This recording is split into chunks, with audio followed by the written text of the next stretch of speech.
Alright, guys, this is Mr. Nollywood.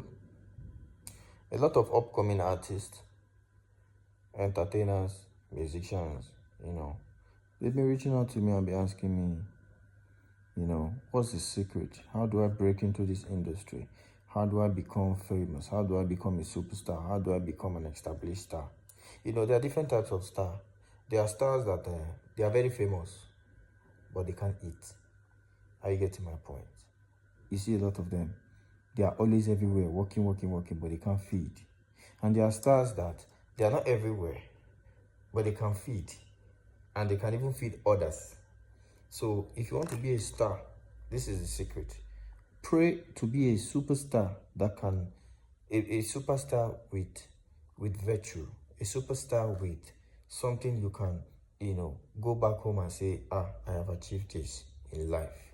Something when you retire, even your children will do like this. Daddy, you try.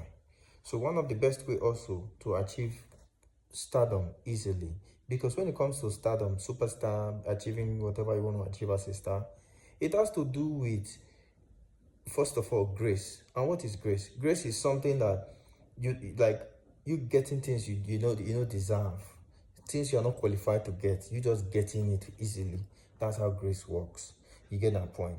Now, for you to be able to get grace on its own is a spirit. It has to dwell in you and operate in you. And how does grace dwell and operate in a person? Now, grace needs a body to stay in, to live in. And what's the body? The body, this is your body, which is the temple of the Holy Spirit. That's where grace can live in. It's like a room and parlor. Are you getting my point? That's where the grace can live in.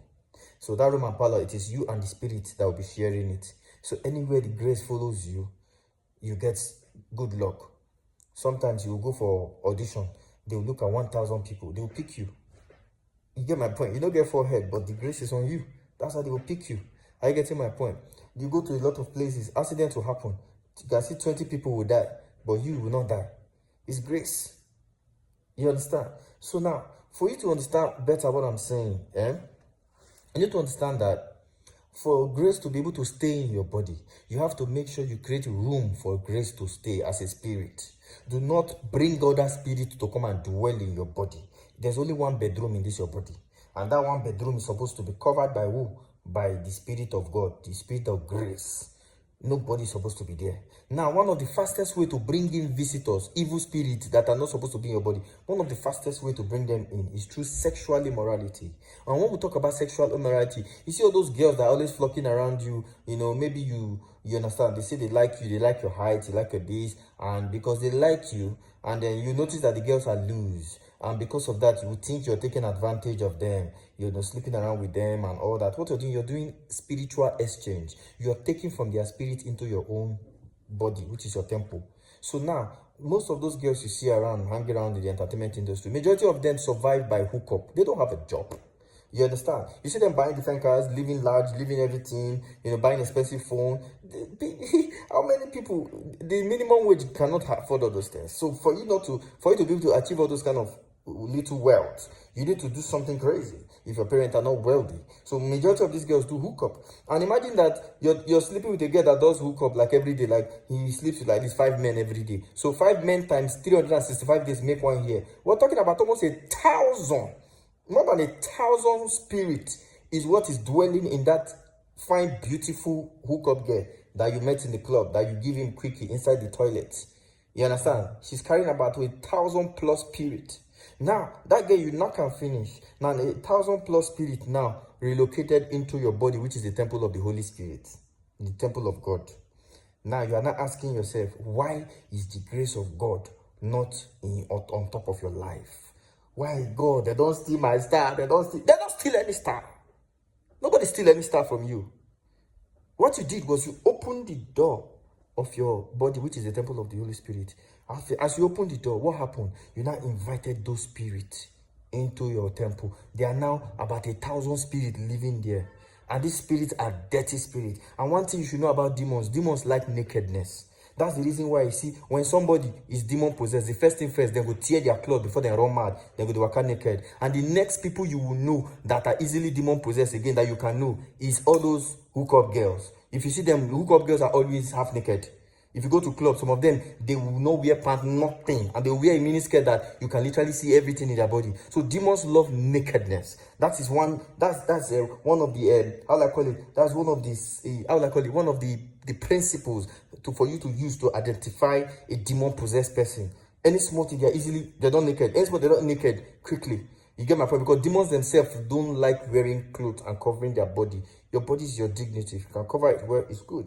It's only if maybe you're doing it for a movie and you can just do it specifically for that scene. But not that from morning till night, all the clothes you have are half-naked clothes. You go to the market, you buy half-naked clothes by yourself. Because the spirit that's leading you is demonic. So what I'm saying in essence is this: you want to blow, you want to succeed, you want to be the best in your art as an artist, as an entertainer. One of the first things you should do is stay away from sexual immorality, stay away from hating people. Once you hate somebody, you have invited the spirit of hate in your life. Once you're hoping to revenge on somebody, you have invited the spirit of revenge. Once you have bitterness, you understand, you are bitter, you are challenging, you are competing with people, you are wishing people bad, you have invited the evil spirit, to the evil spirit of, you understand, of hatred into your body. So if you have all those small bad characters, you have automatically invited all kind of spirits into your body. And once those spirits are inside your body starts smelling, starts stinking, because demons are smelly and stinky. That's why if you go to a Babalawo's house now, a Babalawo's house is always smelly and stinky with dead animals everywhere. The spirit of God, the spirit of grace that will bring you your good luck, does not like that kind of environment. So what would the spirit do? The spirit will just excuse you. And once the spirit excuse you, you go here, nobody will answer you. You go here, nobody will answer you. You go here, nobody answer you. You understand? 20 years ago, I was looking for fame up and down. Now, I'm the one running away from fame. They will say, Anoli, we can't do sub-lead for us. Now, I say, no, I'm a crew member. I don't want to go to the public place and then people will not let me do my work. I want to go and buy equipment to rig a stunt. And go reach everybody done, they take picture, take this thing. So because of that, I always run away from, the mainstream media. I always put myself behind the camera. But before, initially, that was what I was looking for. But now that I've already gotten what I want, so there's no need for it.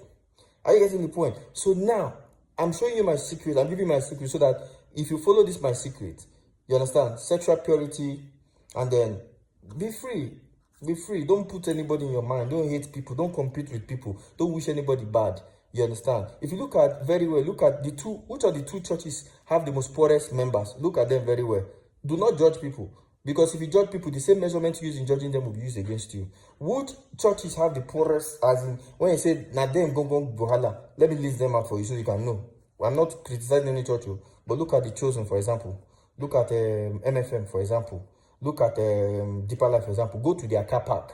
Then now go to the car park of people like House on the Rock, people like Redeem, you understand? People like Elevation Church. Go to those people car park.